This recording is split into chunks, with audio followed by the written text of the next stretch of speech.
बच्चों, आपने अपने घरेलू खाद्य पदार्थों में मीठे के रूप में आप या तो चीनी का प्रयोग करते हैं या गुड़ का प्रयोग करते हैं, चाहे वो आप चाय बनाएं, हलवा बनाएं या खीर बनाएं। तो मीठे खाद्य पदार्थ में हम अपने भारत देश में या चीनी या गुड़ का प्रयोग करते हैं। तो क्या आपको पता है कि चीनी या गुड़ के लिए रॉ मटेरियल कौन सा होता है, या ये दोनों ही पदार्थ जो हैं वो किससे बनाए जाते हैं? तो शायद हम सभी को पता है कि चीनी और गुड़ जो है इसका निर्माण गन्ने से होता है। गन्ना इसके लिए एक कच्चा माल है। और यदि हम अपने भारत देश में बात करें तो यूँ तो पूरे विश्व में जो चीनी या गुड़ की हम बात करें तो ये अलग अलग चीज़ों से बनाई जाती है, चाहे वो चुकंदर हो या फिर शकरकंद हो, लेकिन विशेष रूप से भारत में चीनी और गुड़ जो है वो गन्ने से ही अधिकतर बनाई जाती है। हमारे देश में वस्त्र उद्योग के बाद चीनी जो है वो कृषि आधारित दूसरा एक सुसंगठित और सबसे बड़ा उद्योग है। और यदि हम पूरे विश्व स्तर पर बात करें तो गन्ने और चीनी के उत्पादन में पूरे विश्व में भारत का प्रथम स्थान है और पूरे विश्व का लगभग 8% चीनी जो है वो भारत उत्पादित करता है।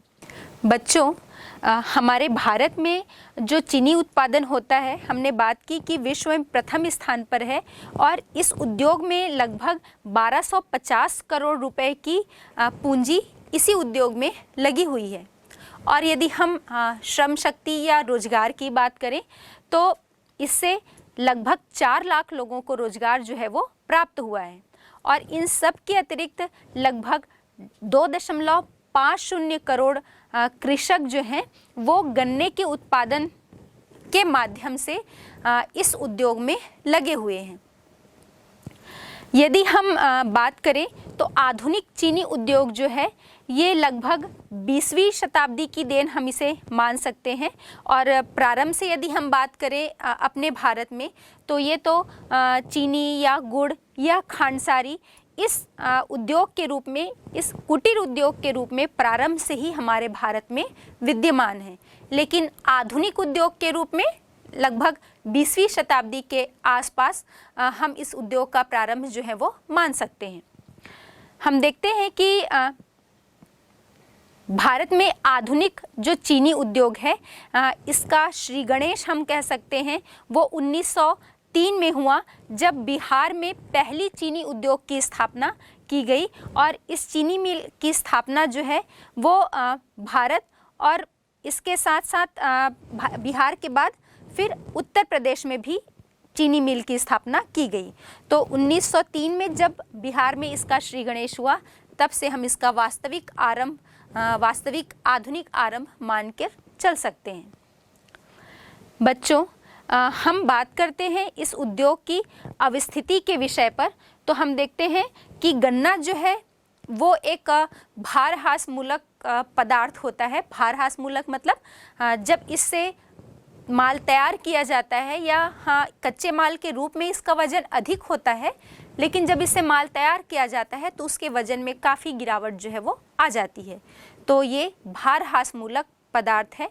और हम देखते हैं कि लगभग 100 किलोग्राम जो गन्ना होता है उससे लगभग 10 से 12 किलोग्राम चीनी ही उत्पादित की जा सकती है या होती है। तो इस 100 किलोग्राम में भी जो 10 से 12 किलोग्राम चीनी का उत्पादन होता है वो डिपेंड करता है इस गन्ने की गुणवत्ता पर। यदि गन्ना जो है वो अधिक मिठास वाला, अधिक रस वाला है, अच्छी गुणवत्ता वाला है, तो इससे चीनी जो है वो इतनी ही उत्पादित की जा सकती है, अदरवाइज इससे भी कम मात्रा में चीनी का उत्पादन इससे होता है। अब इसके अतिरिक्त हम देखते हैं इस उद्योग की अवस्थिति पर एक महत्वपूर्ण कारक और प्रभावित करता है इसे, वो ये है कि गन्ने की जो कटाई होती है, इस गन्ने को खेत से काटने के बाद लगभग 24 घंटे के अंदर ही इसकी पिराई जो है होनी चाहिए। अगर 24 घंटे की देरी से इसकी पिराई की जाती है तो ये गन्ना जो है वो सूखने लगता है। अगर 24 घंटे के अंदर इसकी पिराई नहीं की जाती तो इसके सुक्रोज मतलब इस गन्ने की जो मिठास होती है उस पर प्रभाव पड़ता है और इसकी मिठास जो है वो कम होने लगती है। इसीलिए हम देखते हैं कि चीनी मिल की जो स्थापना है वो गन्ने के जहाँ पर गन्ना उत्पादक क्षेत्र होता है उसके आसपास ही करने की कोशिश की जाती है। और हम अपने भारत में देखते हैं कि अधिकांशतः जो गन्ने को खेत से मिलों तक लाने का काम या जहाँ पर पिराई होती वहाँ तक लाने का जो काम है वो मैक्सिमम बैलगाड़ी के माध्यम से ही किया जाता है। और बैलगाड़ी के माध्यम से जब किया जाता है तो बहुत अधिक दूरी तक इसे नहीं ले जाया जा सकता। फिर भी लगभग हम देखें कि खेत से गन्ने का जो खेत होता है वहाँ से पिराई तक जो स्थान है वहाँ तक लाने में उसे 20 से 25 घंटे के अंदर ही ले जाना चाहिए, नहीं तो ये गन्ना जो है वो सूखने लगता है। और भी यदि हम बात करें कि ट्रैक्टर या ट्रॉली या रेल परिवहन के माध्यम से भी यदि हम इसका परिवहन करते हैं तो लगभग 70 से 75 घंटे के अंदर ही इसे परिवहन करके उस स्थान पर ले जाया जाना चाहिए, नहीं तो इसकी गुणवत्ता में बहुत ज़्यादा ह्रास होने लगता है और साथ ही साथ चीनी उत्पादन पर भी इसका बहुत अधिक गहरा जो है प्रभाव पड़ता है। अब हम ये देखते हैं कि इस गन्ने की खोई को ईंधन के रूप में भी प्रयोग में लाया जाता है और इसीलिए इसे और जो अदर ईंधन है या अन्य जो ईंधन है उसकी आवश्यकता नहीं पड़ती क्योंकि इस गन्ने की खोई को ही ईंधन के रूप में प्रयोग कर लिया जाता है। तो ये हो गई बात कि इस उद्योग की अवस्थिति के लिए प्रमुख कारक कौन कौन से हैं। अब हम देखते हैं कि हमारे भारत में प्रमुख रूप से 2 स्थानों पर या 2 क्षेत्रों में गन्ने के उत्पादन के कारण या हम ये कहें कि इस चीनी मिल की जो स्थापना है वो प्रमुख रूप से 2 क्षेत्रों में हुई है। पहला तो आपका पूरा उत्तर का विशाल मैदान है और दूसरा जो है वो दक्षिण भारत। तो उत्तर के मैदान में भी यदि हम देखें तो प्रमुख जो उत्पादक हैं वो आपके उत्तर प्रदेश, बिहार, पंजाब, हरियाणा और अन्य जो है वो राजस्थान और गुजरात। और जब हम दक्षिण भारत की बात करते हैं तो दक्षिण भारत में महाराष्ट्र है, तमिलनाडु और अन्य उत्पादक जो है वो कर्नाटक और आंध्र प्रदेश। प्रमुख रूप से ये चीनी मिलें जो है वो यहाँ पर स्थापित की गई हैं। ऐसे तो हम बात करें कि उत्तर भारत जो है वो भारत का प्रमुख या परंपरागत उत्पादक क्षेत्र रहा है गन्ने का, लेकिन यहाँ पर जो गन्ने की प्रति हेक्टेयर उत्पादकता की हम बात करें तो और क्वालिटी, ये दोनों में ही बहुत अंतर देखने को मिलता है। पूरा उत्तरी क्षेत्र है, यहाँ पर प्रति हेक्टेयर उत्पादन जो है वो बहुत कम होता है, लगभग 4000 प्रति किलोग्राम। और यदि हम दक्षिण भारत में चले जाएं तो चूंकि दक्षिण भारत की जलवायु जो है वो गन्ने के उत्पादन के लिए बहुत अनुकूल है, आर्द्र जलवायु है, नम जलवायु है और इस वजह से यहाँ हम देखते हैं कि प्रति हेक्टेयर उत्पादकता जो है वो बढ़ जाती है और साथ ही गन्ने की क्वालिटी भी में अंतर पड़ता है, जहाँ प्रति हेक्टेयर उत्पादन इसका लगभग 8000 किलोग्राम हो जाता है और गन्नों में मिठास भी अधिक होती है और रस की मात्रा भी इनमें अधिक पाई जाती है हमारे दक्षिण भारत के क्षेत्र में। लेकिन सर्वाधिक जो क्षेत्र का विस्तार है गन्ना उत्पादन का वो उत्तर भारत में है। तो आइए हम बात करते हैं प्रमुख गन्ना उत्पादक क्षेत्रों में, जिसमें विशेषकर पहले हम उत्तर भारत में चलते हैं और उत्तर भारत में भी उत्तर प्रदेश की बात करते हैं। तो बच्चों, उत्तर प्रदेश जो है वो चीनी का एक परंपरागत उत्पादक रहा है और अब इसके सापेक्षिक महत्व में बहुत कमी आई है, क्योंकि उत्पादन की दृष्टि से इसका स्थान जो है वो महाराष्ट्र के बाद दूसरा स्थान हो गया है। देश का जो कुल उत्पादन है इसका अनुपात जो 1964-65 में था 39.9%, अब जो है वो घटकर 2014-15 में ये लगभग 20% ही रह गया है। पूरे उत्तर प्रदेश में यदि हम देखें तो उत्तर प्रदेश का जो गंगा यमुना दोआब है और उत्तर प्रदेश का तराई क्षेत्र, ये दो महत्वपूर्ण उत्पादक हैं उत्तर प्रदेश के।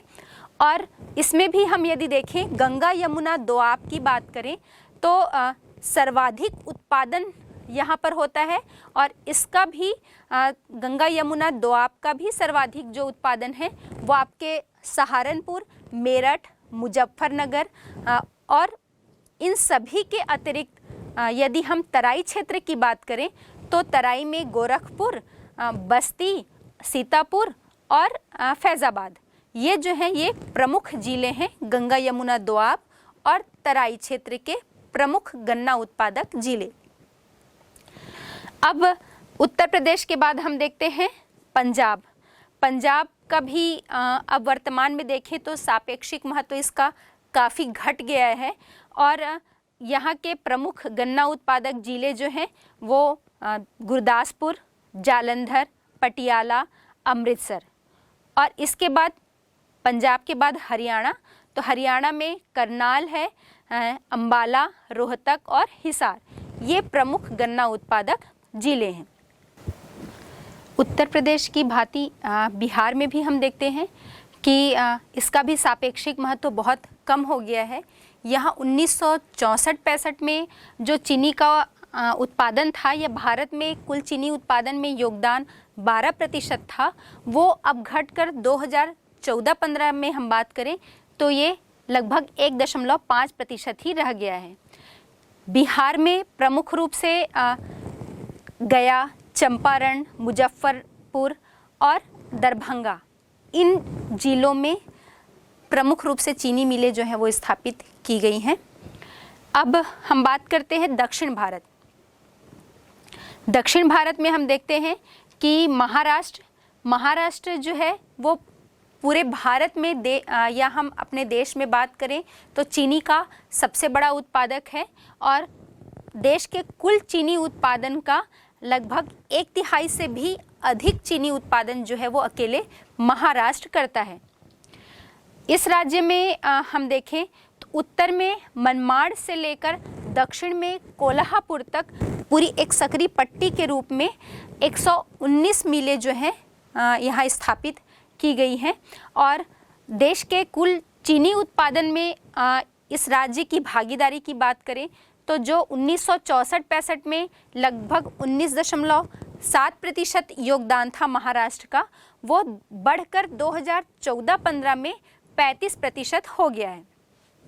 यहाँ हम देखते हैं कि गन्ने में चीनी की मात्रा भी अपेक्षाकृत या हम सापेक्षिक रूप में बात करें उत्तर भारत की अपेक्षा तो ये अधिक होता है, लगभग 11.6% चीनी की मात्रा यहाँ के गन्ने में अधिक होती है और यहाँ पर गन्ने की पिराई की जो अवधि है वो भी अधिक होती है, लगभग 162 दिन की। महाराष्ट्र में प्रमुख चीनी उत्पादक क्षेत्रों में हम बात करें तो कोल्हापुर है, सांगली है, अहमदनगर है, शोलापुर, पुणे और मनमाड़, यहाँ पर प्रमुख रूप से चीनी मिलें स्थापित की गई हैं और चीनी का उत्पादन होता है। इसके बाद हम दक्षिण भारत में दूसरे प्रमुख राज्य तमिलनाडु पर बात कर लेते हैं। तमिलनाडु ने भी चीनी के उत्पादन में एक उल्लेखनीय प्रगति की है और यहाँ पर हम देखते हैं गन्ने का प्रति हेक्टेयर जो उत्पादन है वो बहुत अधिक होता है और साथ ही साथ यहाँ भी गन्ने में रस की जो मात्रा होती है वो बहुत अधिक होती है और गन्ने में रस की मात्रा अधिक होने से यहाँ चीनी उत्पादन में भी सुविधा होती है। इसके कारण ये देश का तीसरा बड़ा चीनी उत्पादक क्षेत्र हो गया है या राज्य हो गया है। यहाँ प्रमुख रूप से 32 चीनी मिलें जो हैं वो स्थापित हैं और अधिकांश मिलें जो हैं वो कोयम्बटूर, उत्तर व दक्षिण अर्काट, तिरुचिरापल्ली में ही स्थापित की गई हैं और देश का लगभग 10% चीनी का उत्पादन तमिलनाडु के द्वारा किया जाता है। तीसरे प्रमुख क्षेत्र की हम बात करें तो कर्नाटक है। यहाँ कुल 30 मिलें हैं और यहाँ हम देखें देश में इसका योगदान जो है वो लगभग 8.1% है और मुख्य रूप से बेलगाम, बीजापुर और चित्रदुर्ग यहाँ पर चीनी का उत्पादन किया जाता है। अगला दक्षिण भारत में हम देखें आंध्र प्रदेश। आंध्र प्रदेश की भी स्थिति देखें तो अब गन्ने के उत्पादन में कम हो गई है, क्योंकि जहां 1964-65 में 9.5% का योगदान था, वो घटकर 2014-15 में लगभग 5% ही रह गया है। यहाँ तटीय क्षेत्रों में ही जो मिलों का स्थानांतरण है वो देखने को मिलता है और गन्ने उत्पादन के लिए यहाँ भी उपयुक्त दशाएं मिलती हैं और प्रमुख रूप से पूर्वी और पश्चिमी गोदावरी, चित्तूर और विशाखापट्टनम में उत्पादन जो है वो किया जाता है। बच्चों, हमने देखा कि हमारे भारत में प्रमुख रूप से उत्तर भारत और दक्षिण भारत दोनों ही क्षेत्रों में चीनी का उत्पादन किया जाता है। उत्तर भारत में हमने देखा मैदानी क्षेत्र में, उसमें भी प्रमुख रूप से उत्तर प्रदेश, बिहार, पंजाब, हरियाणा, राजस्थान और गुजरात के विषय में हमने बात की।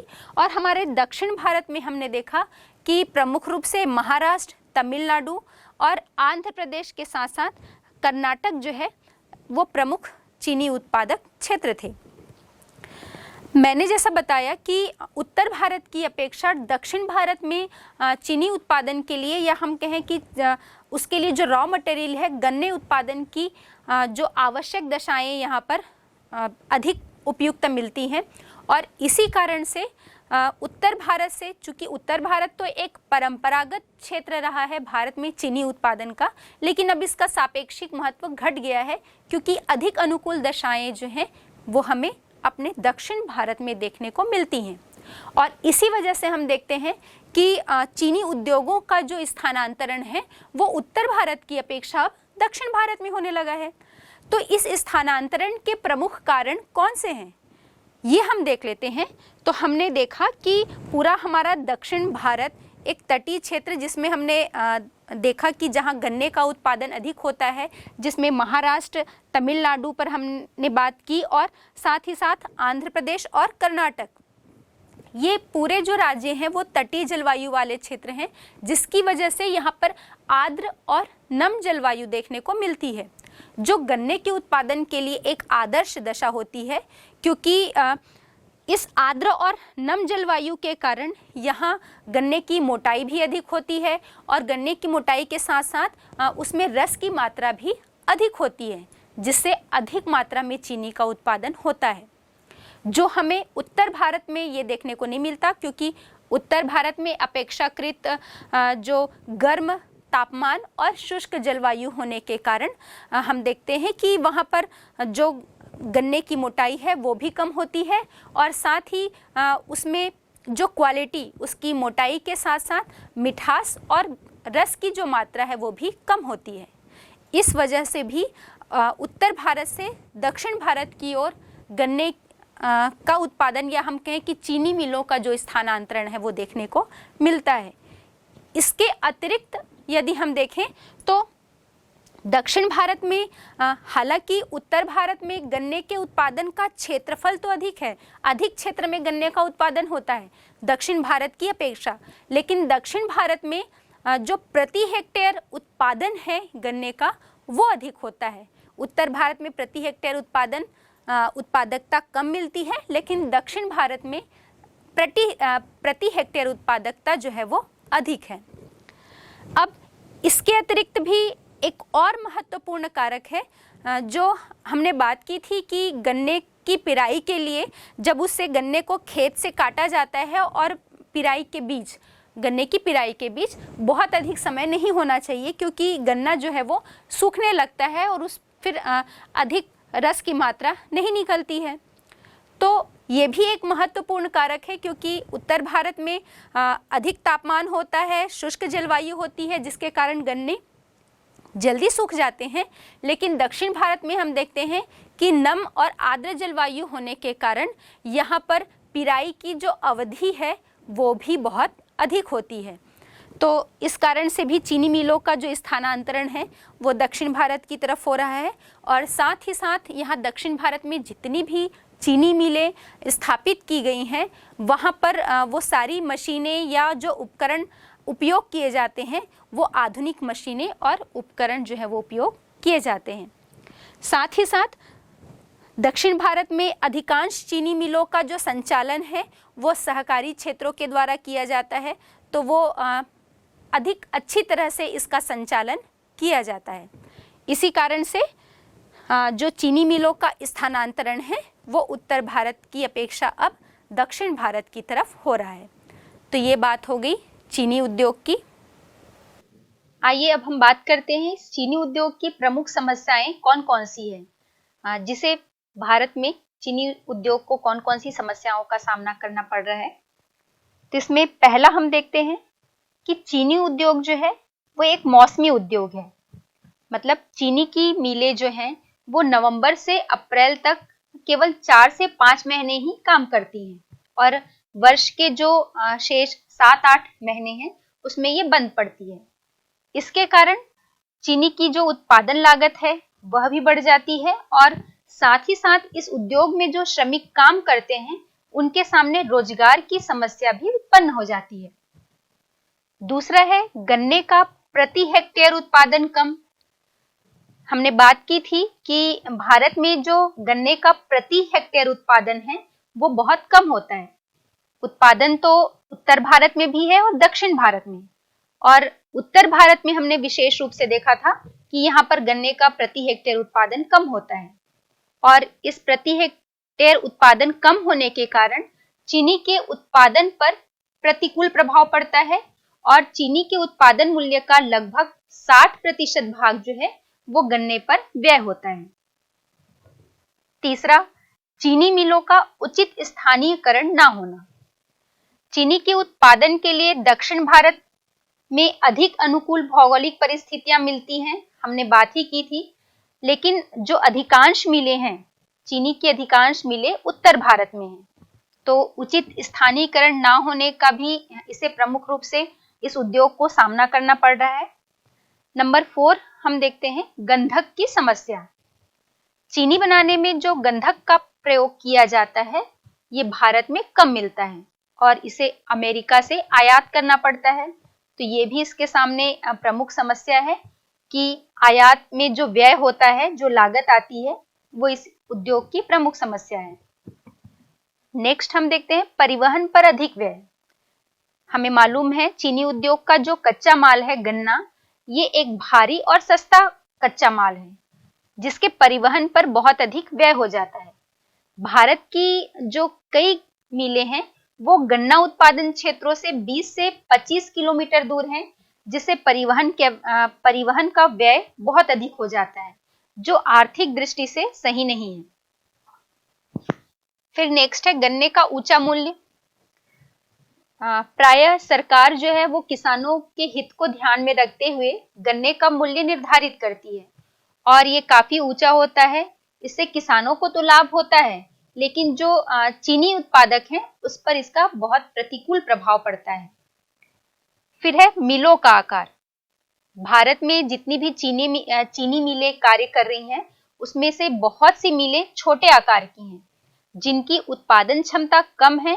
इससे बचत कम होती है और उत्पादन का मूल्य जो है वो बढ़ जाता है। फिर अगला है नियंत्रण का अभाव। भारत के अधिकांश भागों में गन्ने का उत्पादन किसान करते हैं, लेकिन उसका प्रयोग मिलों में होता है।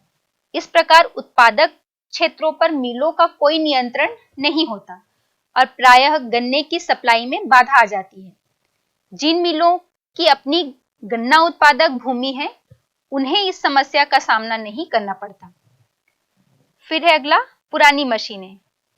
भारत की जो अधिकांश चीनी मिलें हैं उनमें पुरानी मशीनें जो है वो लगी हुई हैं जो घिस चुकी हैं और इसलिए उनकी कार्य क्षमता बहुत कम है। तो आवश्यकता है कि इन मिलों में नए ढंग से आधुनिक मशीनें लगाई जाएं। फिर अगला है गौण उपजों का उपयुक्त उपयोग ना होना।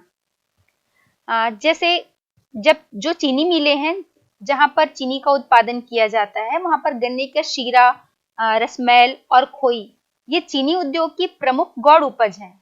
इनका उचित रूप से प्रयोग नहीं किया जाता। शीरे का प्रयोग शराब, अल्कोहल, रसायन, प्लास्टिक और कृत्रिम रबड़ बनाने के लिए किया जा सकता है। और खोई जो होती है, उसे खोई कागज, गत्ता और नकली रेशम बनाने के काम आती है।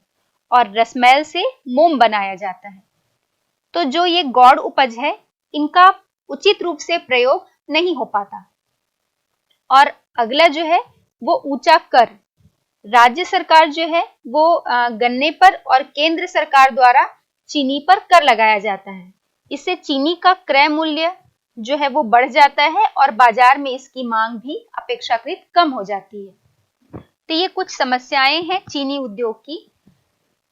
तो इसकी उन्नति के कुछ सुझाव हम देखते हैं कि चीनी उद्योग के विकास के लिए कौन कौन से उपाय किए जा सकते हैं। तो योजना आयोग ने चीनी के उत्पादन को बढ़ावा देने के लिए कुछ सुझाव दिए हैं, जिसमें पहला है वर्तमान चीनी उत्पादन का ढंग सुधारने के लिए उचित निरीक्षण या ऑब्जर्वेशन करने की आवश्यकता है। दूसरा, नई मिलों को लगाने की अपेक्षा जो पुरानी चीनी मिलें पहले से ही काम कर रही हैं, उन पर सुधार कार्य किया जाना चाहिए। उनमें अधिकतम शक्ति के साधनों का उपयोग किया जाना चाहिए। और तीसरा है राज्य सरकारों द्वारा जो गन्ने के द्वारा एकत्रित किया जाता है कर, उसको और किसी वस्तु या उद्योग पर खर्च ना करके गन्ने के ही अनुसंधान कार्य पर खर्च किया जाना ज्यादा उचित होगा।